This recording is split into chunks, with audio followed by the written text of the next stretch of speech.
Good morning, YouTube. Hope you're all having a fantastic day. It's a bank holiday at the moment. It's Sunday, so that means that we have a Sunday squat session in abs. Just out for my walk before that, just because if I do not go for my walk before training, it means I have to play serious catch up when I get home, because I probably like the squat sessions themselves, because there's so many of us training at the same time. Like realistically, get to the gym at 9 and don't leave till about 12 at the earliest, 1 sometimes. So it's a long session, so if I do not get steps in now, I will just be playing catch up. Bit of a prep update. My weight has been really frustrating me the last week.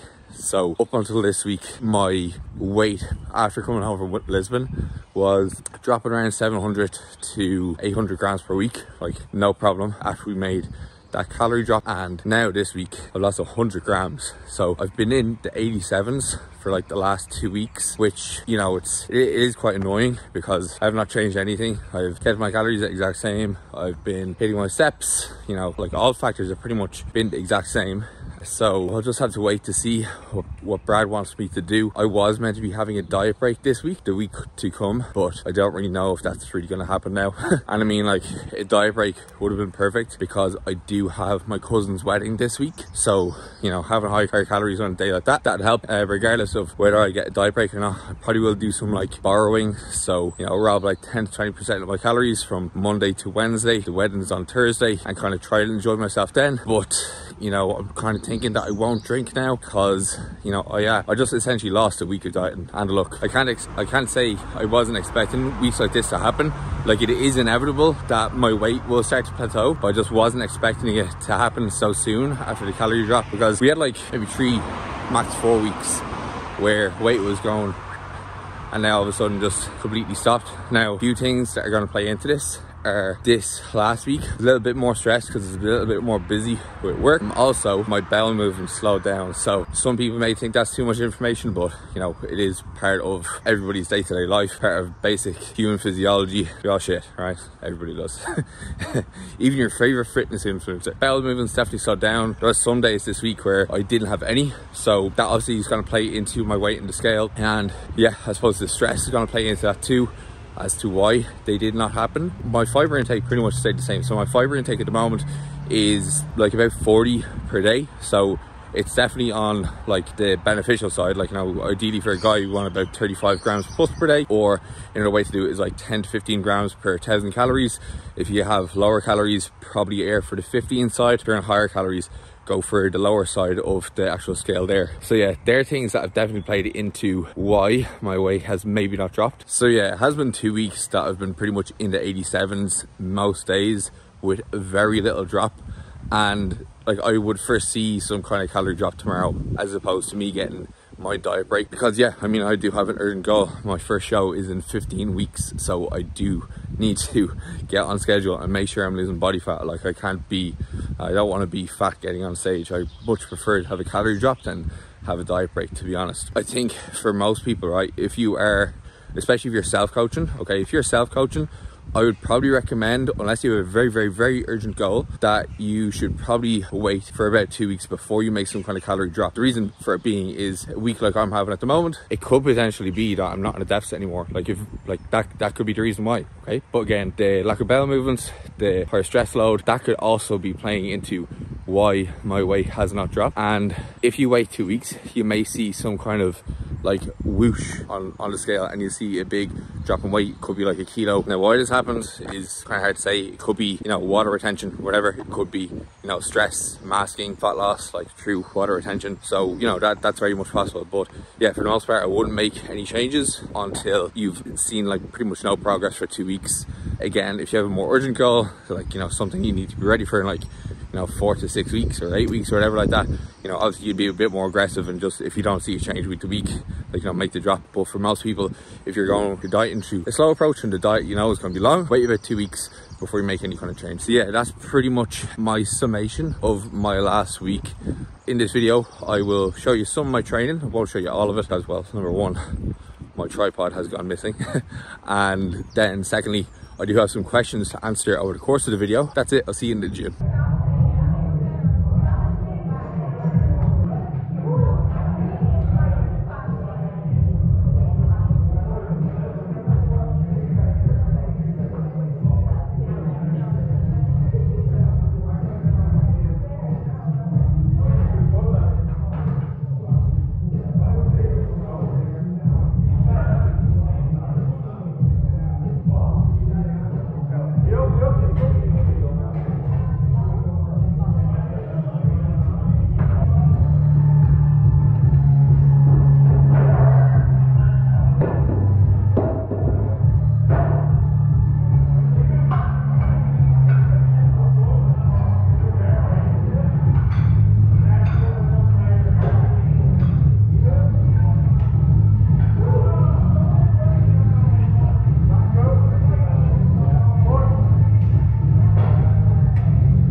So we are back from the gym. We have all our steps ticked off, and then the last thing to do today is do this Q&A. So as you probably know by now, I shy talk a lot, I ramble. Okay, so how will your training change closer to the competition? As you've been following along, a lot of my training at the moment is not terribly far away from what I was doing when I was doing powerlifting. The only real difference is I am, not doing as many doubles or triples. I am still doing singles, so I'm doing a single once per week on my SBD. But with the competition lifts, I am not doing any triples. I'm not doing any doubles. I'm still doing low-ish rep ranges, so I'm still working in like the 4 to 6 rep ranges for my major compound lifts, and then other exercises, assistant exercises, or I shouldn't really call them assistance exercises anymore, but more bodybuilding focused exercise for like muscle groups. I am working within pretty much a 6 to 12 rep range for the most part. Not really doing much rep ranges in the 10 to 15 or many exercises in the 10 to 15 rep range. So I've come to a point where I am obviously down a good amount of kilos and good amount of body fat. I'm definitely starting to feel like my leverages change when I am training. So that is not really too productive for, well, first of all, for how I feel during the session, how weights feel, but also then just mechanically how the actual lifts themselves are moving. So myself and Brad, we have discussed what we are going to do, and from next week, so next week, I am going to be going to Spain on the 14th, I believe. So from then, I'm going to be there for 2 months. We are going to transition to more bodybuilding work. Okay, the top singles are going to be gone.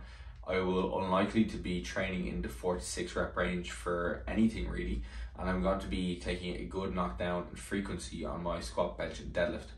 Reason for it being, as I mentioned, I've dropped a considerable amount of body weight at the moment, and I still have a good more to go. And one thing I really don't want to do or start doing is focusing too much on the weight in the bar. Like, while I'm trying to retain my strength as best as I can, to a certain point, it's just not really going to be practical, and I'm probably going to be getting in less volume than I need, and probably prioritizing load, as well as, because of that, pushing myself too close to failure. And I kind of do find myself pushing the limits a little bit more now, definitely on my SBD movements when I'm trying to retain those numbers. Like, definitely those last few sets, as you've probably seen today, like with the set of 205 for 4, like, pushing my limits there. And to think in my off season, or during my powerlifting season, I could do 225 for 4, which was a considerable difference, but I was heavier, and I was probably managing my fatigue a lot better. So the way I've been training thus far, prior to working with Brad and starting with bodybuilding, I was definitely utilizing RPE a lot better. I was definitely keeping fatigue a lot lower. I was hitting one top set and then dropping down by maybe 20% or so to hit my back off sets. Whereas like now, I'm essentially, as you've seen, kind of keeping weight pretty heavy, and then can incrementally build it up across the sets. Now, what will probably happen as I get closer to the actual shows, and what is going to happen after next week, is I'll be stepping away from doing full body training, and I'm going to be doing basically an upper lower split 4 days a week, and then I'll still have my arms and delts day in. So with those days, I haven't done an only upper session or only lower session in probably 3 years since I joined abs. So it's a long time. So that's essentially what's going to happen in terms of the split. How the volume is going to work out, or how the kind of exercise selection will work out, that kind of remains to be seen, because Brad, again, we're very much in a collaborative kind of partnership here. He kind of trusts my judgment as to how to arrange the kind of exercise order. So I do have to sit down and actually kind of plan out what I'm going to do. But the way it's going to look is I'm going to reduce my frequency in my SBD movements. I probably won't be benching as often. I'll maybe bench twice per week, alongside other different types of presses. And I probably won't be working within the three, like pretty much the 1 to 6 rep range I've been working with so far.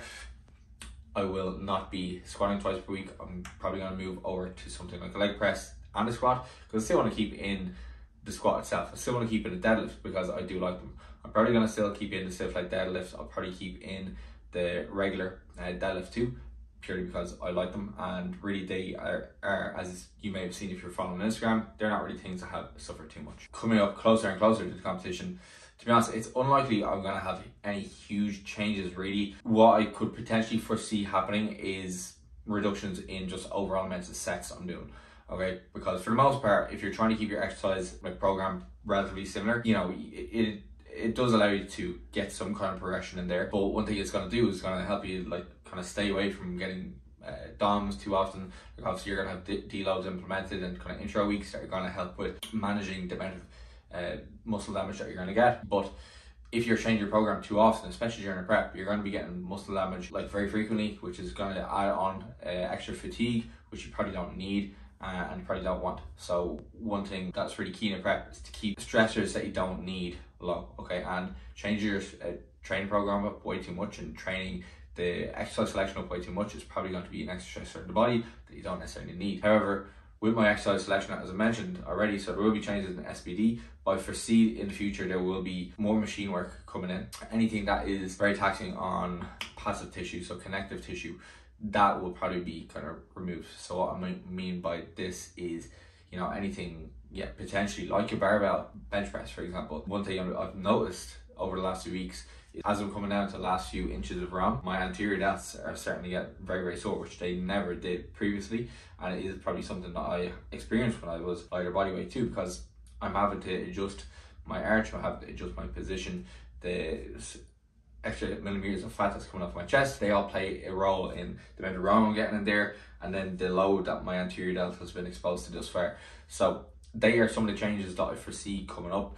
So yeah, changes in exercise selection slightly, just reduction in frequency in my SBD movements, going to be changing my splits slightly, and all of that I will definitely document, like as I'm in Spain, the gym in Spain. Like one of the reasons that I'm kind of switching more over to the bodybuilding style training, like obviously it's the strength comparison thing, you know, comparing myself to what I was doing in my nationals prep, for example. But also the gym itself, it's a decent gym. Like it has plenty of machines that are decent to use, which I am looking forward to actually being able to go on and kind of progress and kind of set some kind of new goals around them. But the gym is like not a powerlifting gym at all. Like, you know, they have one bar with a center knurling, you know, they've obviously no calibrated plates or anything like that. And like, to be honest, you don't need that type of stuff if you want to do powerlifting. But you know, I'm spoiled. I train the best powerlifting gym in the country, and I'm used to all that stuff. And as well, I'm used to training with the best powerlifters in the country. It will be nice to go down there. There's nobody doing powerlifting. I won't feel pressured to do powerlifting. Not that I feel pressured to do it now,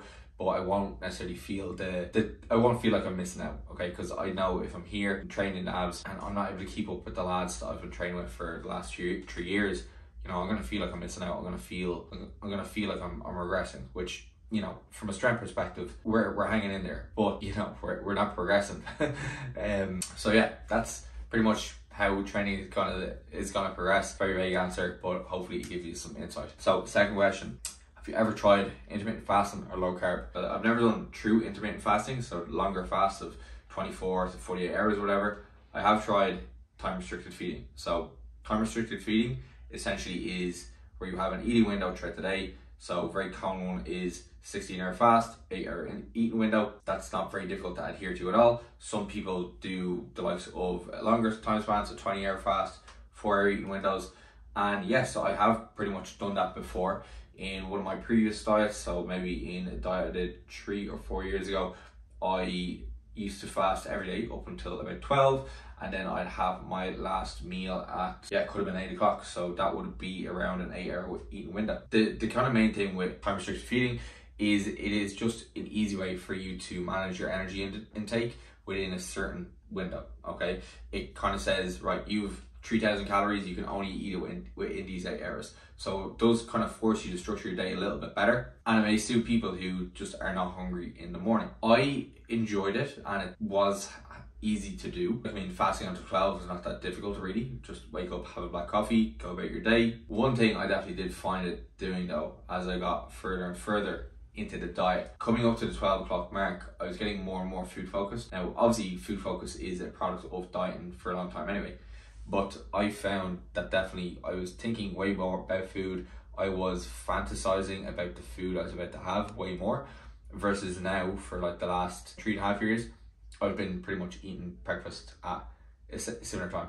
I haven't been restricting my eating windows per se. I have my first meal of the day at 9 AM and I have my last one at 7. So a 10-hour eating window. By the end of the day, it's really just about the calorie deficit. Like it's nothing magic. It doesn't do anything amazing to your hormones if you have been told that you're being misled. Now, second part of the question, have you ever tried low carb? I have tried low carb. However, I did not do it in a correct fashion. So when I was getting into fitness originally, working in this nightclub every Friday night, made some friends with some guys who were incredibly jacked, and I was talking to one of them and he was like, oh, have you ever dieted? And at this point I had not. I was pretty much in my partying days in college, and he asked me, have you ever dieted? And I said no, never really thought about it, to be honest. Like, I was going to the gym at the time, but I certainly did not think of like nutrition. I had no idea how to structure nutrition at all. I was just eating. I knew protein was good.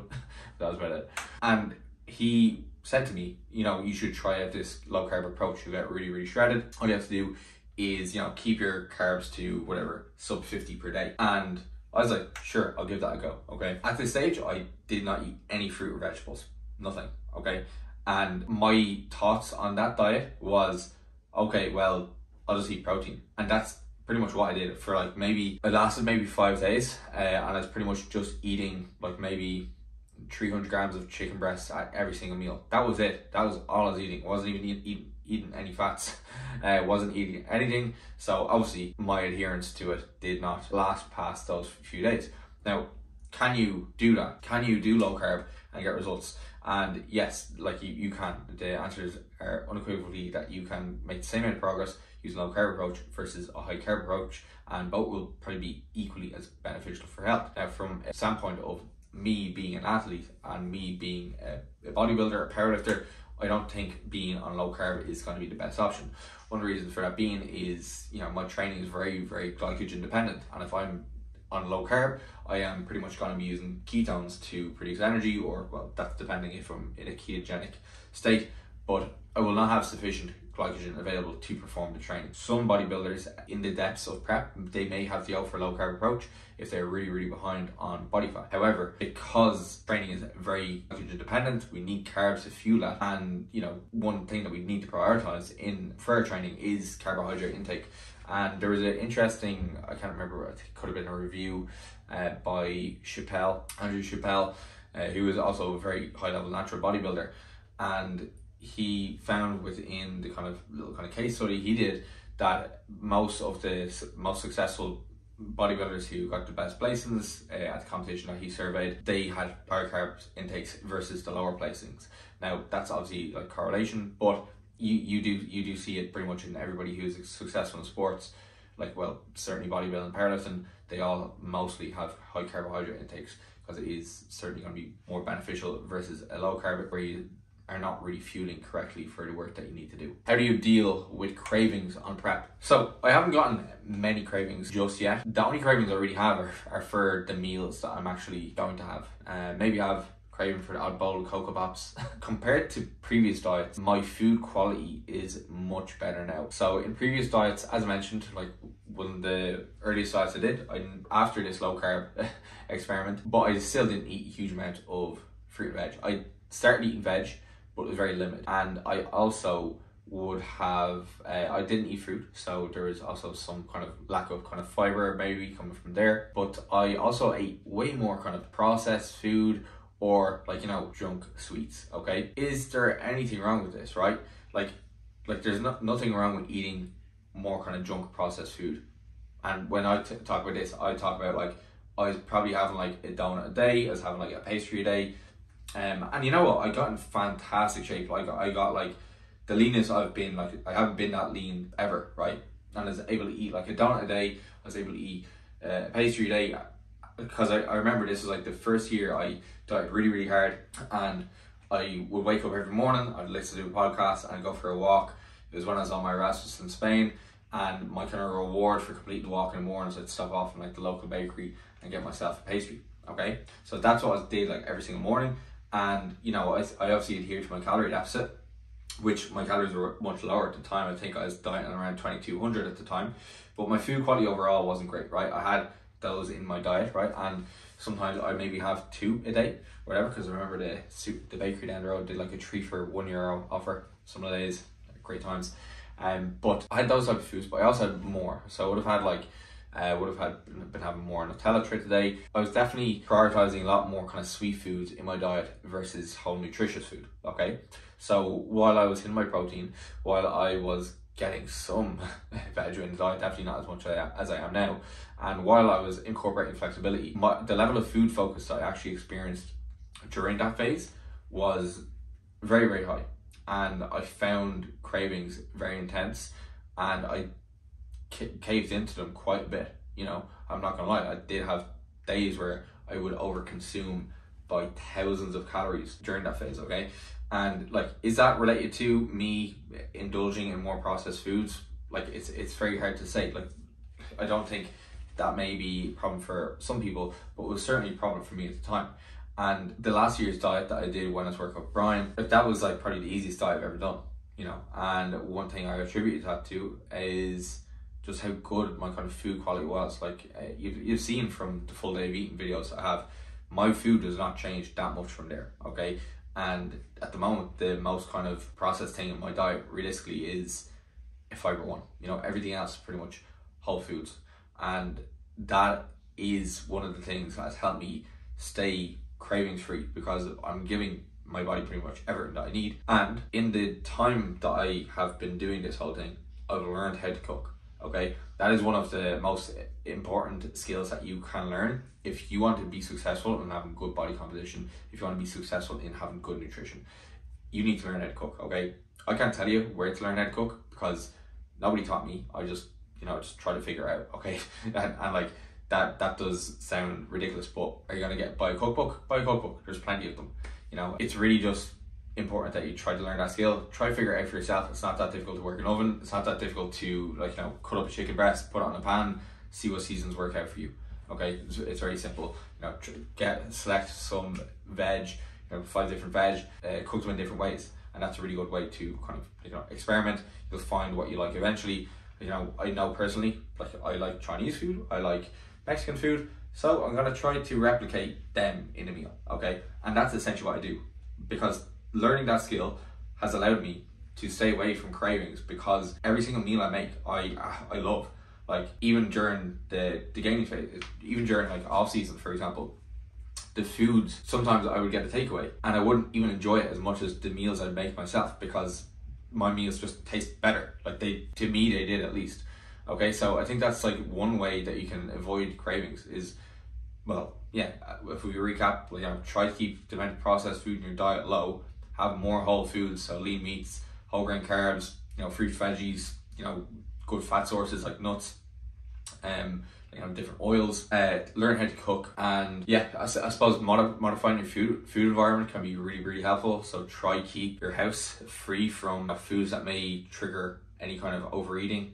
I mean, that's a very simple one. Try to not follow any meal or food pages on Instagram. Like, you know, once you're not exposed to it, like, you should be okay.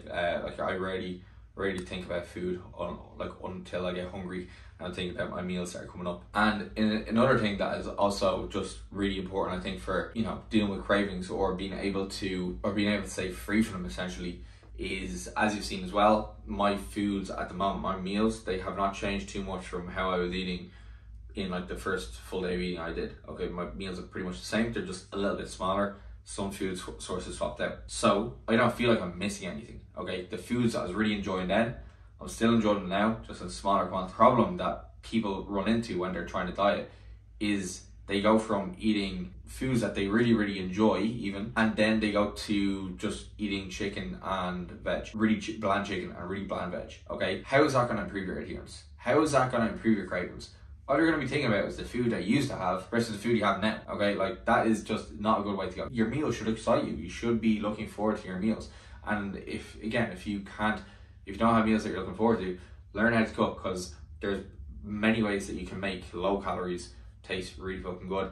Like, you know, again, take inspiration from my meals, take inspiration from, like, even my girlfriend. Like, you know, she always posts what she eats on her Instagram, so there's plenty of room for you, and lots of other people do too. There's plenty of room for you to be able to see what other people are doing or understand what you like and say, hey, you know what, I'm going to try and make a burrito bowl today. I'm going to try and make a teriyaki chicken dish today. Okay, so that's the way that's essentially how I'm dealing with cravings. And now, you know, like I am going to get cravings, more intense cravings down the line. How I deal with them coming up closer to that, coming up closer to when I do get them, you know, that remains to be seen, because I have not been this lean in a long time. One way I can first see myself doing it is, you know, just thinking about this is a short-term sacrifice. As I said already, I'm not really missing out on anything. You know, all the foods that I want to enjoy, they are going to be there, you know, in 6 months' time. They're not going anywhere. You know, unless I die, you know, I'm gonna be able to have a pizza again.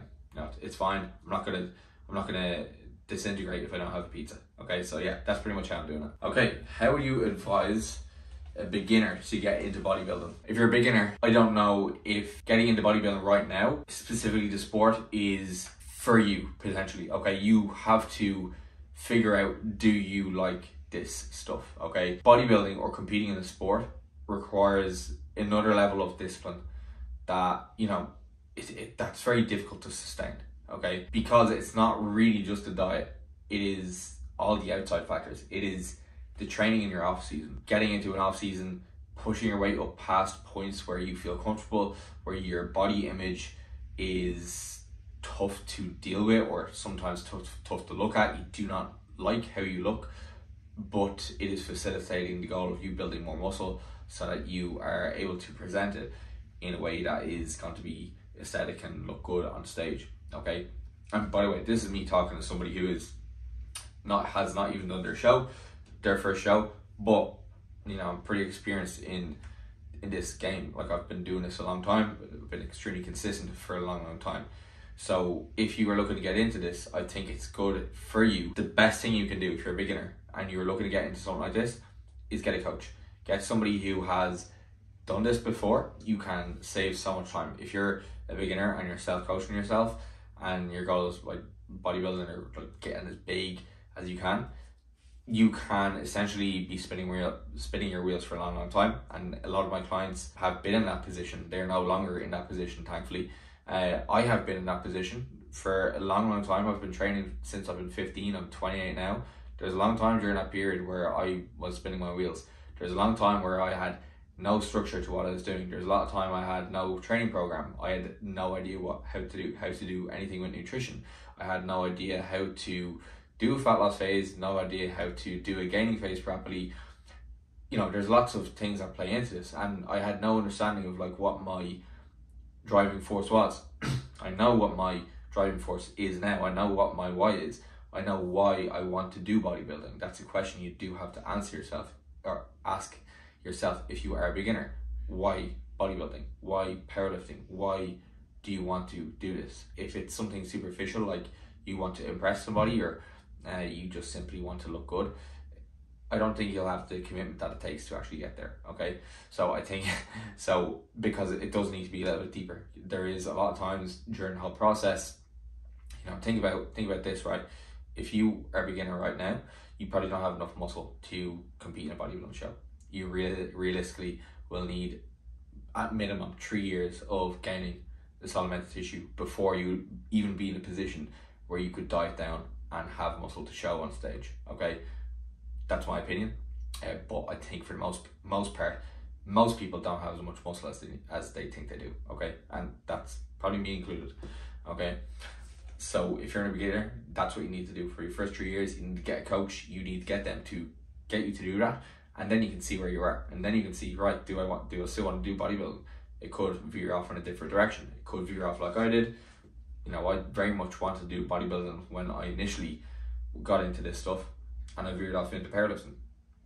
The reason I veered off into powerlifting, because I liked that as objective. I didn't like the idea of getting on stage and, you know, not being able to objectively say that I'm better or worse than somebody. Somebody else is deciding that. There's nothing in my control here really, except for my work outside.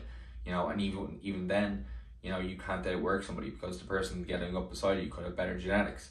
Whereas in powerlifting, obviously the person could work harder than you, they could have better genetics, but you're separated by a number, which is objectively defined. If I total 700 and somebody totals 702, you know, they beat me, okay? Whether I like it or not, and there's no kind of debating that. It just is. Whereas if I place second and some guy places first, some people could come up and say that I was robbed. I could think I was robbed, and then, you know, there's no way that in my mind, I'll just think that, you know, this guy didn't deserve it and I should have won. So that's one reason I didn't get into bodybuilding earlier. Whereas now I've gotten to a position where I've done pretty much what I want to do so far in powerlifting, and now I want to achieve something in a different sport to increase my kind of range of interest, so to speak.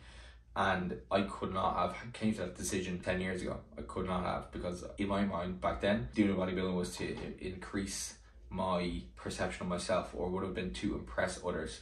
And I definitely think as well in the early years, and I don't know what age a person in the beginning stage may be, but in my beginning stage, it's going through my early years of, you know, life, late teens, early 20s, I wouldn't give up the fun and experiences and mischief that I got up to during those years to step up on stage in a thong, essentially. Okay, nah, fuck that. Like, those years are way too important in my opinion. Okay, unless I was gonna be elite level genetics and I could have made a living from being a IFBB pro Olympian, yeah, maybe worth it then.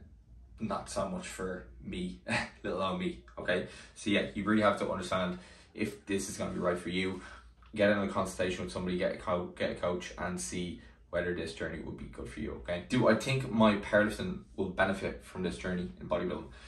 And I think it will. Okay, so I pointed out something in that last question about my range of interests. So I've interest in both physique development as well as strength development. Okay, I am not beholden to either of these sports. Like, even like I always found it so difficult to even just call myself a powerlifter, not necessarily because not because I'm not a powerlifter, but because I don't want to just perceive myself as just a powerlifter, you know. And this comes into, like, you know, even like the change in training that's coming up soon. If I perceive myself as just a powerlifter, I perceive a lot of my value almost going into like specific lifts, and when those lifts are gone, part of my identity is taken away. Okay, and that's why I don't necessarily classify myself as a bodybuilder either. Like, I know the fucking title of this is powerlifter or bodybuilder, but I don't want to classify myself as that either. Okay, because like I'm Shane, I'm many different things. Okay, I've got a range of interests, you know, like outside of lifting and everything. Like Forbidden Fruit is on at the moment. I'd fucking love to be there. I'd love to be in a tent off my face, like, you know, with all my friends, listen to tunes. Like, that shit I love listening to music. There's like many more facets of my kind of personality than just lifting weights. While it is a huge part of me and has taught me a huge amount about myself and, like, you know, what I can do, consistency, discipline, applying that to business, applying that to, like, you know, my university when I was in college, like, it's taught me a huge amount, but it's not all of me. Okay, and that's kind of one of the reasons I am doing bodybuilding, right? Because, like, I want to have a range of interests. I don't want to just be a person who, like, you know, picks one thing and just does that all the time. You know, as I mentioned, I'm pretty happy with my achievement thus far in powerlifting, right? Like, I never thought I could get a 700 total. I did that. You know, that was something that when I started was unachievable. I remember Keane Madden, like, you know, in my very first competition, like, I came second, he came first. I totaled like 620 and he totaled 700, and I was like, damn, like, he's good. Like, you know, I wish I could be that good, you know. And, like, obviously he's better than me still, but, you know, I didn't think I'd get to even to the point of, like, you know, totaling that ever. So I've done that, and now, like, what's the next goal in that? Like 750, 800, like, they could be years away.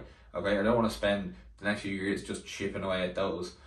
I want to try out something new. I want to dip my toes into something else, see if I'm decent at it. Like I want to see if, you know, I could have potential in something like bodybuilding. You know, I want to, not gonna lie, like, and I haven't even said this on the channel before, but I want to get to Worlds. Like, I want to win my class in my shows in September. Like, that's a fucking ridiculous thing for me to say for somebody who's never competed before, but it is what I want. Okay, I want to see how I fare up against some of the best in the world, because I don't know how good the standard here in Ireland is, right? There's no open powerlifting for me to see who the people I may be competing with versus there is in powerlifting and IPF. I know exactly who the top 5 guys are, but I'd love to see how I'd fare up against, like, you know, the best in the world, like, you know, the best amateur natural bodybuilders in the world. Yeah, again, it comes back to their range of interests. Another thing that this is gone, so essentially taking a break from powerlifting and having this extra interest in bodybuilding, what it does is it ensures that I do not get like burned out from powerlifting, okay? Because as I mentioned, those goals that I have next to hit, they're a long time away in powerlifting, okay? I realistically, after these shows, I'm gonna bulk up to the 105s, and then I'm gonna try to hit those goals, you know, whether it be in sleeves hitting 750 or 800, which could be a long time away, or do it in knee wraps, you know. But these are kind of goals that will kind of keep me interested in powerlifting long term. But I think now I need to give myself a bit of breathing space. I need to get into bodybuilding and see how I do there. And one thing I really enjoy about actually this prep and what is going to happen over the next few months is, like any night I've done before, it really is a test of, you know, myself. It's not necessarily about, it's not always about the look. Like I like seeing myself change, I like seeing myself lean down and starting to look good again, but it's as much of a test of like my willpower as anything. And I really enjoy that, like especially like now that I coach people, it does really help me kind of empathize with what my clients are doing. You know, some of my clients, some of them diet and they diet pretty easy, you know, the fat comes off them easy. Some of them diet and the fat comes off them not as easy, and they have to go harder. And I like to be able to kind of put myself back in their shoes and kind of flex my diet and muscles, so to speak, because you know, you find out different things about yourself pretty much every time you kind of really set yourself towards a goal, and you know, really maintain any kind of discipline towards that goal, because you have to find new ways of doing things. You have to find new ways of kind of structuring your day, new ways of structuring your week to fit in all the targets that you have to work towards. You have to find new ways to, you know, make your nutrition work in social situations. There's just so many different things that you can learn from doing something. It doesn't have to be bodybuilding prep, but just like a diet, and really just kind of being non-negotiable with the goal that you do have. You know, there's plenty of days recently where I don't want to go out and do my steps, okay? They have to be done. And that's going to translate into when I go back to powerlifting. There's going to be plenty of things that I don't want to do on a day-to-day basis to ensure that I'm like recovering, making sure I hit my numbers. But I'll understand what it takes to get towards those goals, and I'll do them, okay? And yeah, like all this kind of stuff, it does benefit me in so many other ways other than powerlifting. It benefits me hugely in like life. It benefits me in business, because at the end of the day, with powerlifting, with bodybuilding, with my business, you know, for the most part, and with life in general, right? Like it's down to me, okay? Nobody's gonna come and like, you know, rescue me. Nobody's gonna come and do the work for me. And to have that level of control over your goals and what you're about to do, like some people find that terrifying. Like I find it like motivating. Okay, so yeah, I mean, like that's pretty much that's how I see my powerlifting benefiting from this. So people, they were some long ass questions. I told you I do ramble quite a bit, so thank you very much for sticking with me. I'm gonna wrap up the video there. And yeah, so next week I'm off to a wedding. In the fall week I'm off to Spain, so hopefully we'll get in one more check-in with you before we head off. All right, so that's it. See you later.